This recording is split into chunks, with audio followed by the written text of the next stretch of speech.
so I'm Yogan Naidoo. I have two companies. I'm the CEO and founder of Business Solutions Africa and the CEO and founder of Black City Records. Okay, so born in Isipingo, which was a long time ago a small town further down the south coast of Durban. We then moved to Chatsworth. So, and my upbringing or my experience as a child is more rooted in Chatsworth because it's a township sort of scenario, and grew up there. Very working class district, but very, very vibrant, very, very gregarious, great social activity. Had a great education at a high school called Apollo High School in Chatsworth. But then summarily we got expelled from school because I was a student activist, along with about 30 hours in our matric year. So we then wrote matric in another school because they wouldn't let us back into school.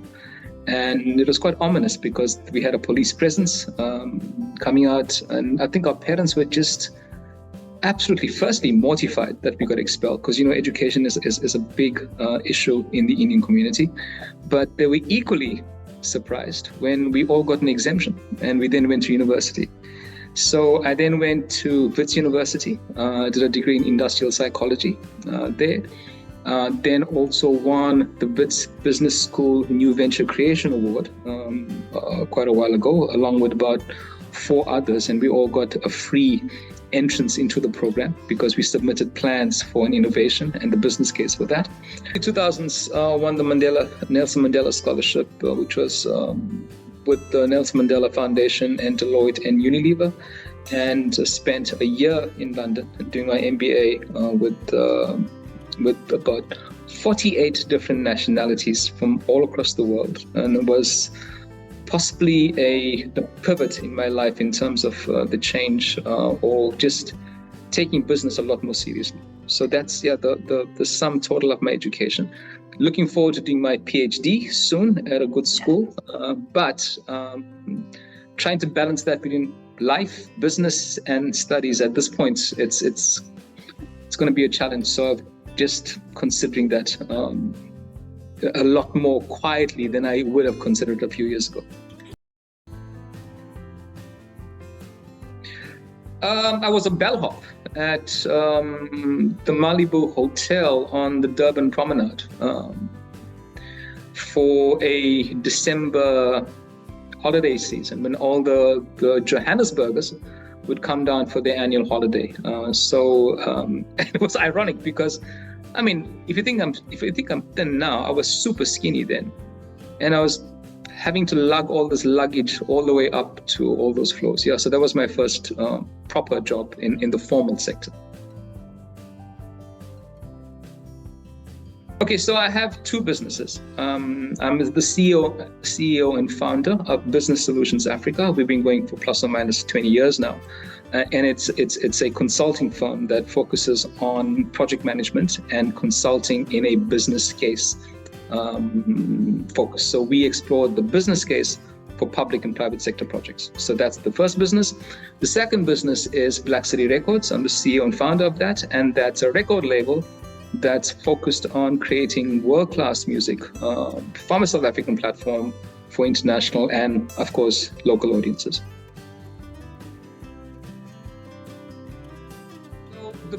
Business Solutions Africa, as I said, is a project management firm, a project management consulting firm, and a pure consulting firm. So we explore the business case for public and private sector projects, and we also project manage project interventions in that space. The reason why I do it, because I realized that I had, and you learn as you grow. I realized I had an analytical mindset and had an approach to business. I was good at articulating the business case to certain colleagues and associates, and I was good at writing business plans, and I was good at also interrogating the viability of a business in a very, very structured sense, because my first business, which I haven't mentioned now, was a spaza shop in Chatsworth, which is still running, by the way, and I still get paid rent for it. So I understand business from the grassroots perspective. So as much as we do strategy, I understand business in terms of what are the nuts and bolts to make that business work. Black City Records, of which I'm also the CEO and founder, is a passion project and something that I would have done a long, long time ago, because my first choice of a career would have been a musician. But you just couldn't create a healthy income to support a family, to support a wife, to support your community. So I put that on the back burner, but kept writing songs and producing stuff. And then eventually when this business grew, the primary one, to a point where I could indulge ourselves in that. So Black City Records is focused on making world-class music for national and international audiences. I write the songs. I have a co-producer that I work with.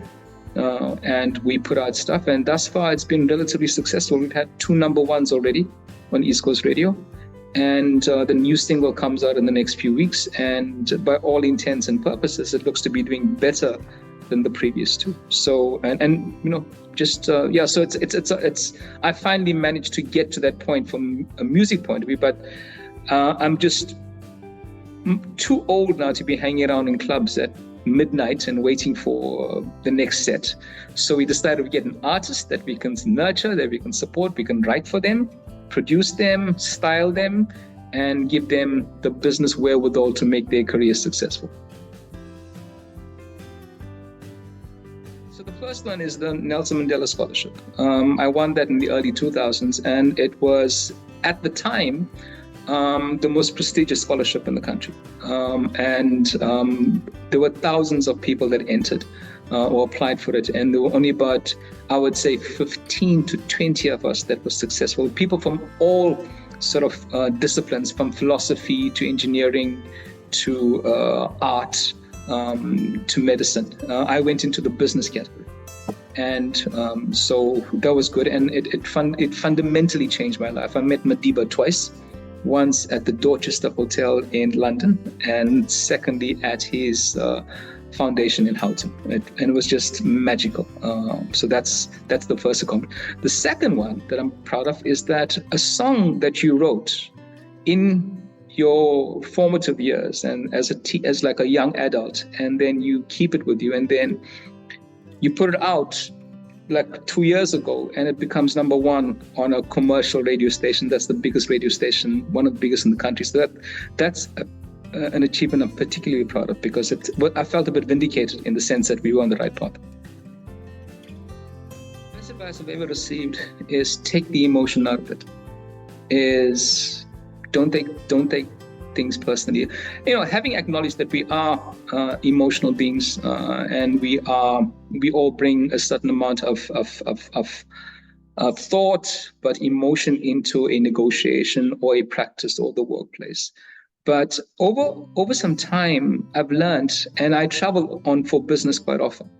And when you're standing in that queue to get onto a plane, all around you, there's these conversations from people talking to their colleagues in a business. And you realize everybody's got issues in a business that they have to attend to. And the people that succeed are the people that are calm, are people that don't take this stuff personally, that your employee is not just doing this to you to annoy you specifically, or that deal has fallen through because that person has suddenly had a hissy fit about some. It's the fundamentals of business that you attend to. And when you discuss the facts at hand, and when you discuss the issues at hand, and you discuss the technical issues at hand, it's an easier conversation, because ultimately those things pertain to the business case or the viability of the project. So I've initially, a long time ago, early in business, I did take rejection very badly. I took a victory very, very well. But then there's a great line from a poem called If by Rudyard Kipling, I think. It says, if you can treat triumph and disaster with the same measure, as you grow older, you realize that both triumph and disaster are basically the same things, because life is a journey, right? It's seasonal. So I've learned to take the emotion out of any or most business engagements.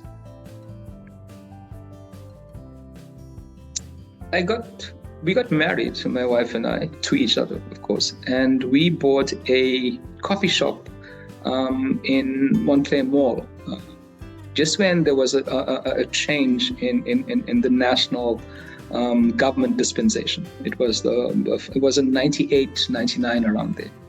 And we were quite naive. We did our due diligence in Christmas, in the festive season.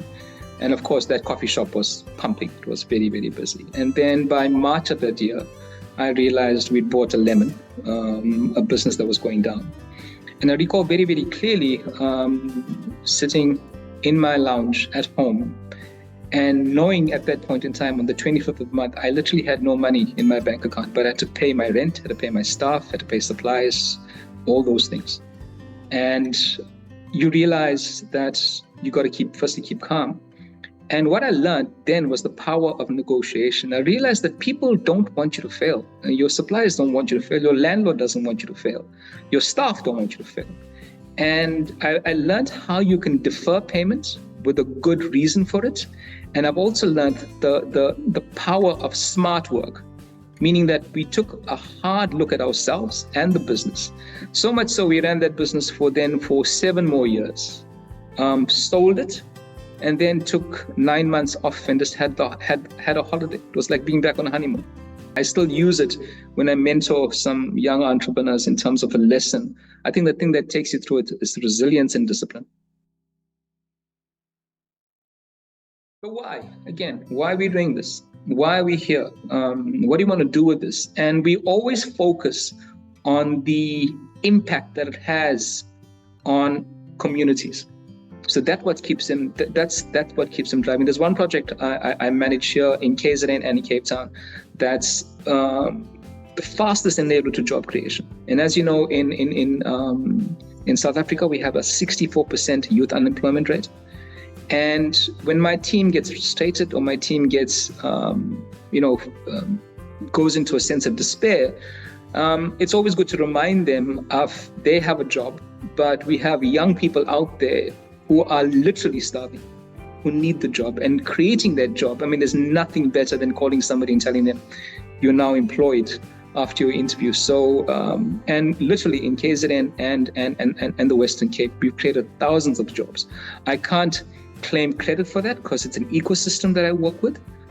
We have a Gauteng division and a division in Eastern Cape, and we have a CEO at national level that I report to on that project. But I think our team here in Durban, and of course the broader team, we always remind ourselves why we're doing this. And we are passionate South Africans. So we think ultimately we're doing something that's so beneficial for the country and so beneficial for the youth that need that first chance at getting a job. Because the challenge is, as you know, it's a catch-22, right? You want a job, but you need the experience, and they won't give you the job if you don't have the experience. So we get these youth into first-time jobs where they are eminently employable after those 2 years or that year. Youth, because so we meet with these kids on a regular basis, and their dreams, their aspirations, their optimism in the face of challenging circumstances always keeps us together. So I find them very inspirational. And there's a narrative about our youth that is sometimes misleading, that they into all these nefarious activities and they feel entitled, etc., etc. But that's not the case with the majority of the youth that we've met and that we've engaged with. So there's that. And Gwen, who's our artist on Black City Records, comes from an indigent community, and her work ethic, her ability to see beyond what is now and have a vision for her future as an artist and a business person is something that constantly inspires us. And of course, lastly, penultimately, I'm inspired by the people in our community. We have people that are always making a plan to get ahead, always trying every day, waking up, no matter how overwhelming those circumstances are, to get up, go look for a job, or try and start a business. And when I started a business, I don't think it was as difficult as it is now to keep a business sustained, given those challenges of the economy, The fact that we're sitting with such high interest rates, coming out of a post-COVID scenario. So these youth, these children constantly inspire us.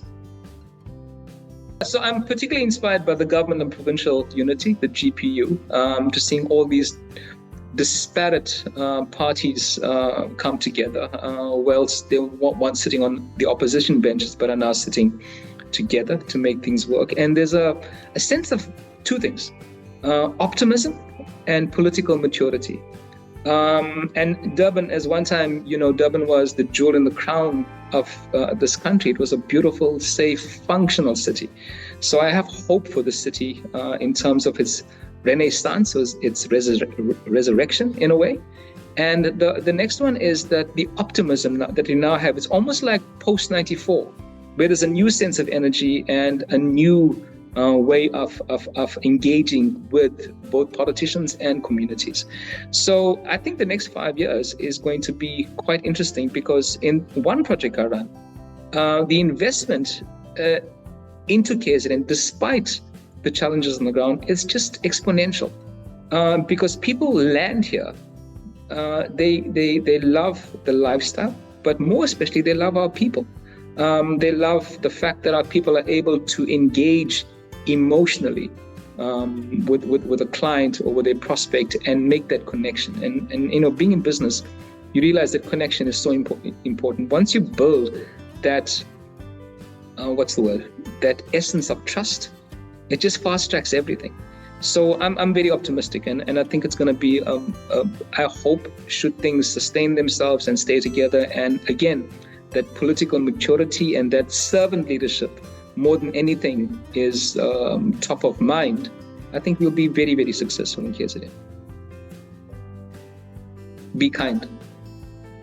That's it. Just be kind, because you have no idea what anybody is going through in their lives and what they bring to the workplace and that baggage. So just be kind. And there's a quote by the Dalai Lama, that said, his religion is kindness. And I think that's it. You just need to be very cognizant or be aware that people are human. They live lives. They come into your office, or they come into your workplace, or they come into your project. And in the back of their minds is what they had to do that morning to get to, what they have to do to get through the week, the bills they haven't paid as yet, relatives or friends that are not well. So yeah, just be kind, because life is short.